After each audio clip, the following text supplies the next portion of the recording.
Hi, my name is Kim J and I'm a volunteer for RNIB and I am a visually impaired chef, and together with RNIB we are doing cookery classes, Indian cookery classes all over the Northwest. I've also written an Indian cookery book which is in large print, and all proceeds are going to RNIB. When I first lost my sight, I thought the world had ended. And I couldn't do anything. And one of the things I love to do as a chef, as you can imagine, is cook. So slowly I taught myself how to learn to do cooking with the little sight I have. A lot of it is confidence. And the more you do it, the better you get at it. And importantly, it's therapeutic. It makes you feel productive. Now, I've been asked quite a bit, sort of, how do I make sort of dishes with, for instance, chickpeas.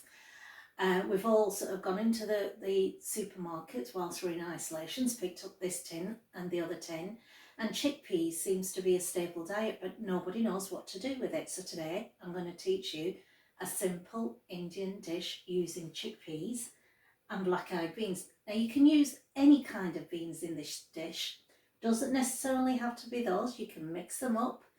That is totally up to you. What you've got to remember, recipes are not binding. You don't have to follow them completely. They are a template that you can use, and you can interchange the different ingredients depending on your taste. Now what we also need is salt, chili powder, black pepper, turmeric, and here we've got black mustard seeds. Now a lot of people won't have these. They are available in supermarkets, but if you don't have them, don't worry, you can omit them. Now here we have black cardamoms. Again, supermarkets do sell them, but if you don't have them, don't worry, you don't need them. And here we've got cinnamon sticks, which a lot of people do have. And here we've got, if I can get it out of the cloves. Now all of these spices together make the curry dish absolutely fragrant and tasty. And here we've got cumin seeds. Now we are also going to need chopped coriander, fresh coriander, a small red onion chopped very finely, one green chilli. Again, if you don't like too many spicy things, omit the chilli. If you like it very spicy, add some more. We have garlic, 2 cloves of garlic. Again, we're going to finely chop that. Ginger. Again, we're going to very finely chop that. Tomato puree, and here I've got curry leaves. Now some supermarkets sell them, but again, if you can't find them, omit it.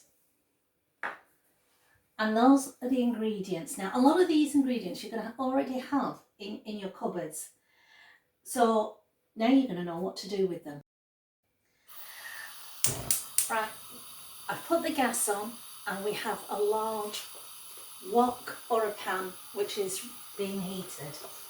Now into that I am going to pour about a tablespoon of vegetable oil. Now let it heat for about 20 or 30 seconds.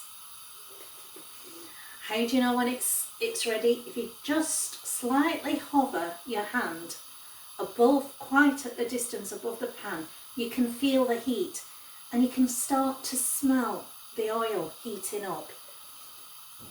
Now I can smell that. Into that I'm going to put the black cardamom. Just 1 black cardamom is all you need. And into that 1 stick of cinnamon.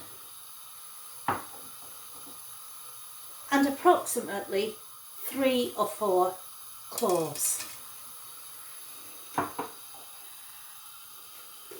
And about half a teaspoon of cumin seeds. And about a teaspoon of black mustard seeds.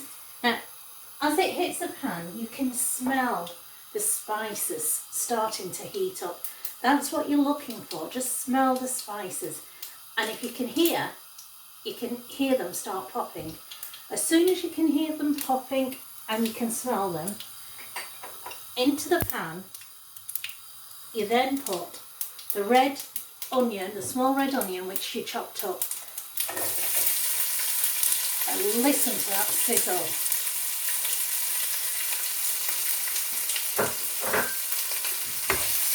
And stir.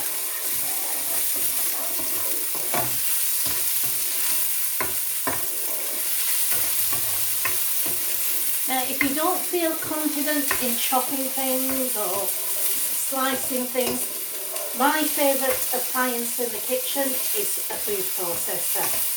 So whenever I want things done very finely, I use a food processor or a blitzer.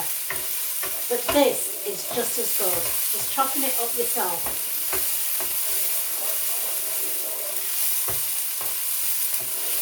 Now what you need to be doing is cooking those red onions until they are soft and tender. This will take about 10 to 15 minutes, so be patient.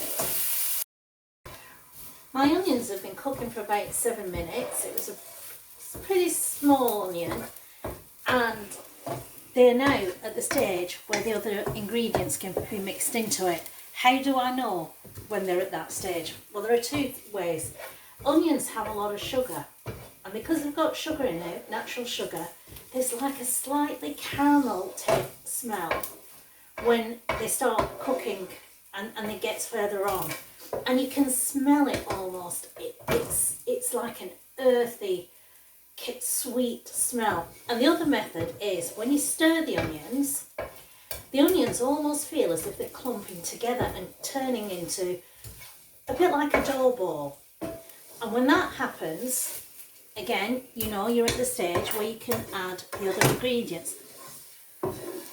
Now, into there, I'm going to put the garlic, ginger and chilli. So that's roughly 1/4 inch of ginger, 2 cloves of garlic and 1 green chilli, which I've chopped up very finely, and I put into this mixture. And we stir.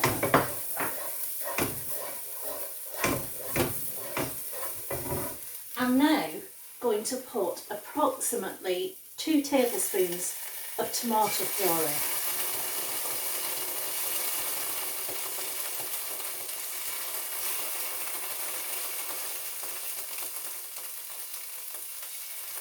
Now the tomato puree with the red onion will give this dish a slightly sweeter taste without the need to add any sugars. Wow, you can really start to smell the spices starting to mix in. And for those of you that don't have the spices such as cumin, cardamoms, cinnamon sticks and cloves, what you can do is omit that and instead, at this stage, add 1/4 teaspoon of garam masala. Garam masala is basically ground down cinnamon sticks, cloves, black peppers, all of that is ground down, so you can use that. Now, into this tomato paste, I'm going to put approximately 1 teaspoon of salt.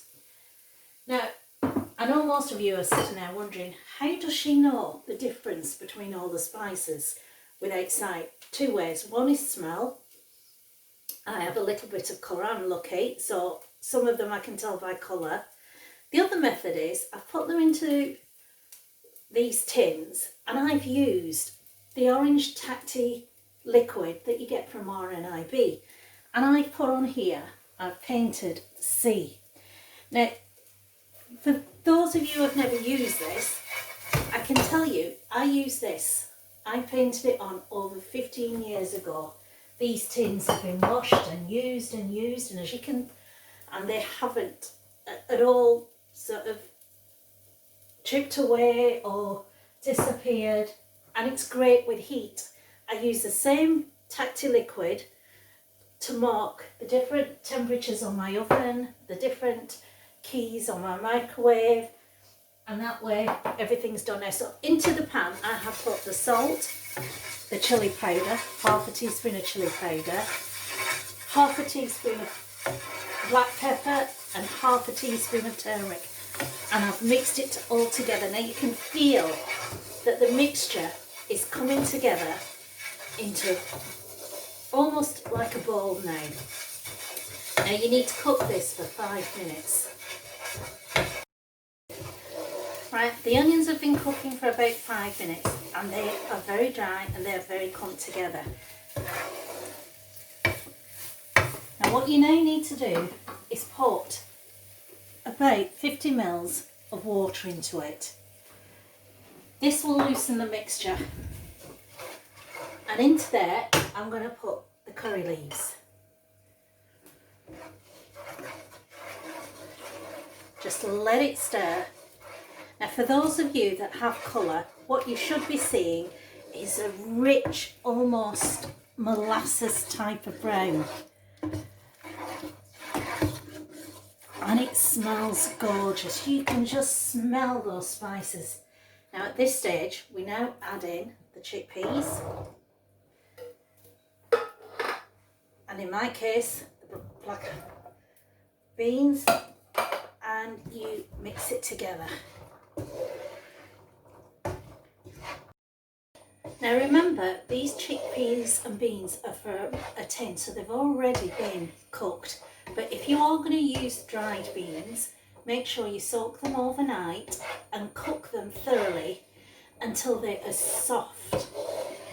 If you don't, trust me, they're not good for your stomachs. Now, into this chickpea mixture, I'm going to put half of the coriander. Oh wow, it smells gorgeous. And like I said, really easy to do. Now something like this will probably feed at least 2 people, possibly 4. Now as Indians, we have a habit of stretching food. And the way, if I was going to do this for a family, I would stretch this. I could boil some potatoes and add potatoes into there. You can, if you want, cook chicken. If you're going to cook chicken in there, put it in at the same time as the chickpeas, so pieces of chicken. You can add spinach. You can add anything into this, and it is absolutely perfect.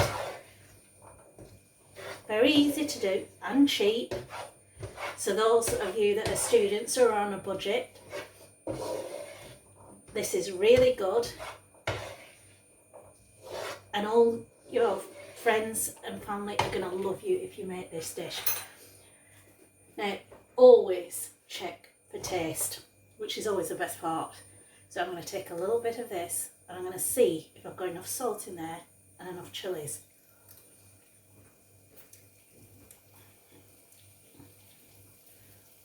Wow, that is gorgeous. Needs a little bit more salt.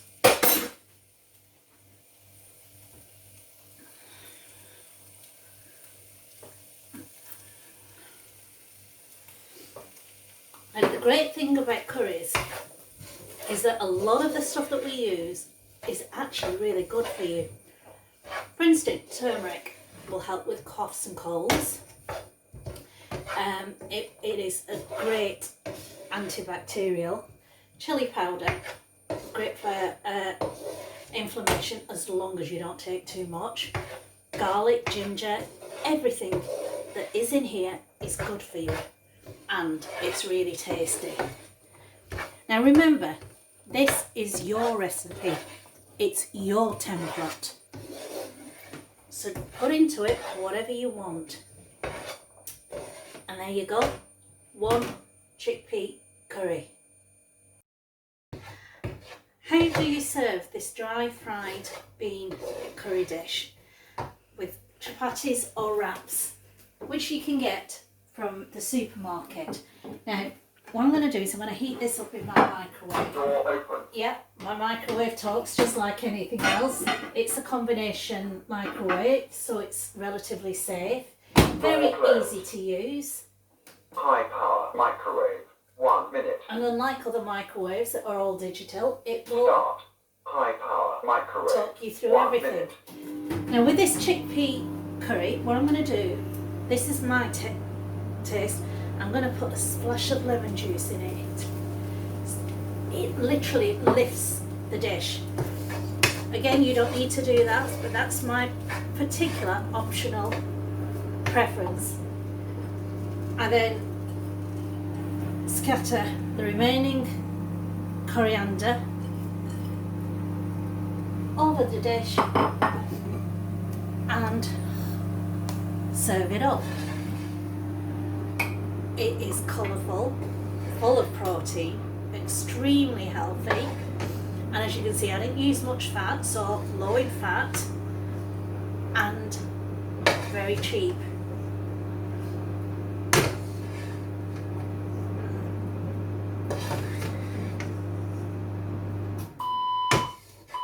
There you go. Complete. Delicious, dry fried bean curry. Door open. Take my wraps out of the Door microwave. closed.